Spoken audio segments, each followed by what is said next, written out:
Application of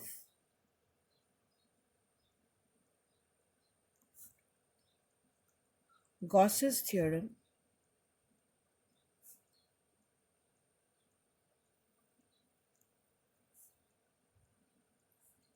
to find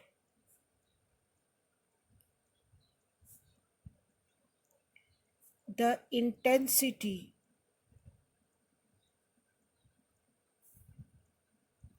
due to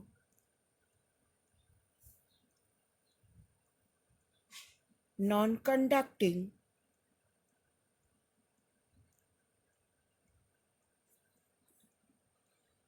charged sphere.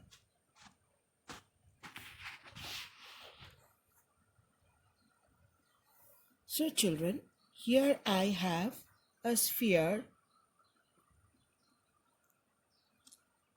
which is non-conducting. That means the charge which I have given will not go outside. It will spread uniformly.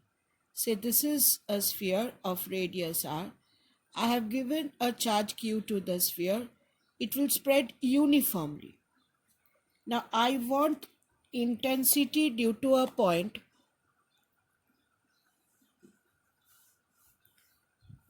I want the intensity at A.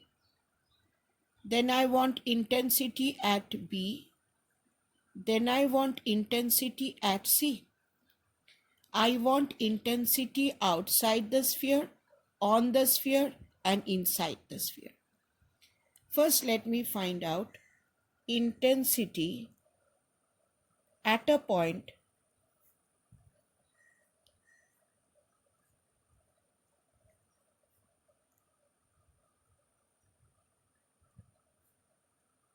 outside the sphere.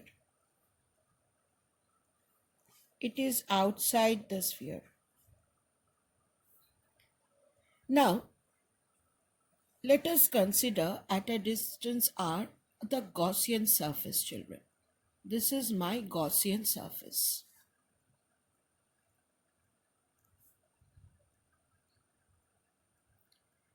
Now what do? We consider a small area here. This is my area vector dA. Intensity is directed out. Angle between E and area vector is 0. I told you to find out flux from the definition of flux first. Here the small flux d phi through this small area is E dot dA. Angle between E and dA is 0. So what is the flux? E dA cos 0. It is E dA cos 0. Total flux I have to integrate over the full surface. And Gauss said that the total flux is enclosed charge. Now you see, if this is the Gaussian surface, enclosed charge is the full charge. So the enclosed charge will be Q by epsilon naught, because the full charge body is inside the Gaussian surface. So enclosed is total is Q. Now this is coming from the definition of flux. This is coming from Gauss's theorem. I told you you have to find out flux from the definition of flux and equate it with the Gauss's theorem flux. Now here E integration of dA is Q by epsilon naught. Now if you integrate dA, the full surface, radius r, it becomes a sphere. E into 4 pi r square is Q by epsilon naught. Therefore, E outside is Q by 4 pi epsilon naught r square.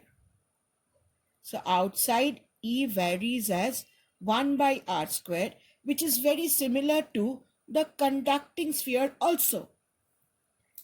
Now, if you want to find, this was at the point A, if you want to find the intensity at a point on the sphere, that is at the point B, it is on the sphere.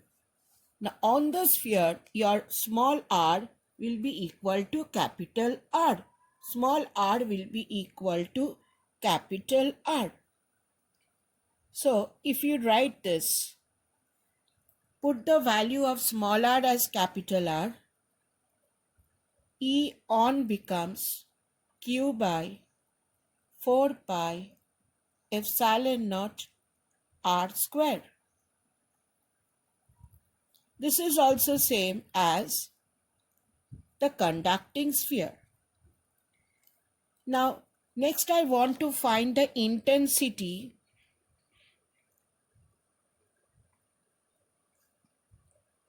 at a point inside the sphere. I want to find the intensity inside.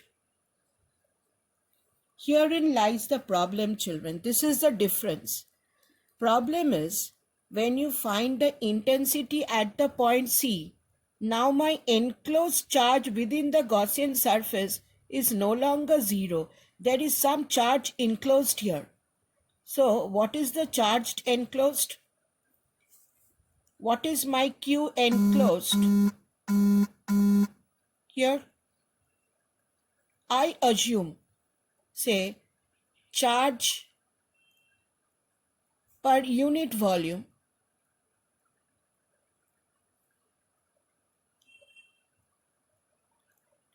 as, say, rho. What is this rho?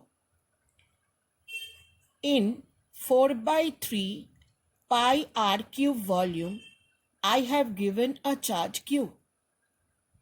In one volume, what is my charge? Q by 4 by 3 pi r cube. If this radius I take as small r, therefore, in 4 by 3 pi small r cube, my charge is q by 4 by 3 pi r cube into 4 by 3 pi r cube. Now 4 by 3 pi cancels. What you have here? You have q by r cube into small r cube. This is the charge enclosed within the surface. So q enclosed will be this one, children. Once again, in total volume, my charge was q.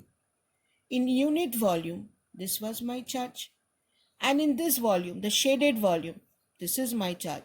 So when I take this as my Gaussian surface at a point C, my charge enclosed will be this. So what are we going to do? We are going to find out flux from the definition of flux, which is E dot A, and then that will be Q enclosed by epsilon naught, which comes from Gauss's theorem. Now, here E into 4 pi r square. Q enclosed is this one. What is Q enclosed? Q by r cube into r cube. Now r square and r cube you have 1. So what is my intensity? Q by 4 pi r cube into r.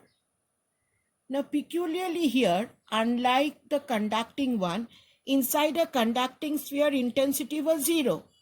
But here intensity varies as r. What is r? R is this distance. R is this distance. So when r is 0 at the center, intensity is 0. When r is 0 at the center, E becomes 0. Now, if I plot a graph of intensity, children, if I plot a graph of intensity,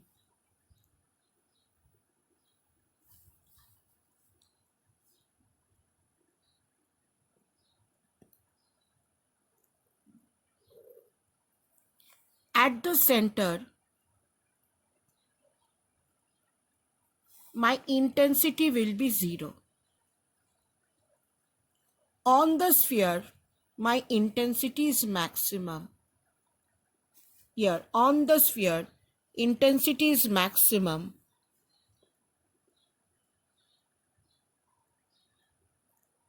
Inside the sphere, intensity varies as r. So the graph will be like this. Inside, E varies as r. I'm plotting intensity in this direction.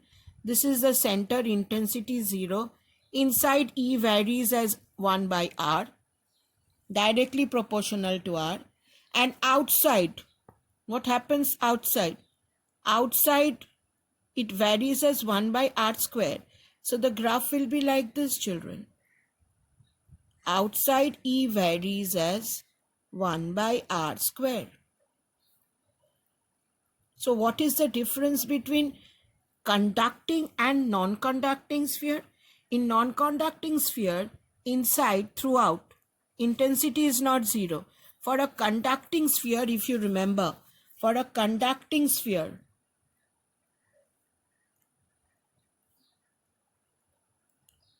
what was the intensity like? This was a conducting sphere, charge was outside.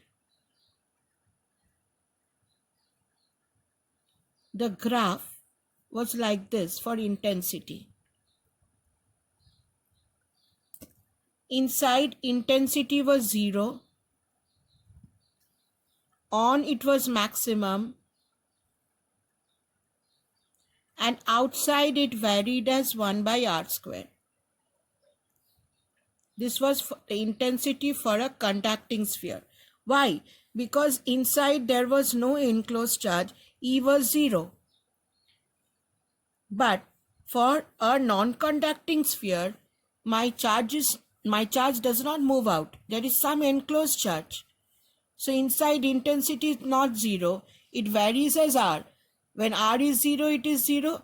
And inside, it varies as r. Outside, it is similar to on and inside, it is same. On and inside, it is same.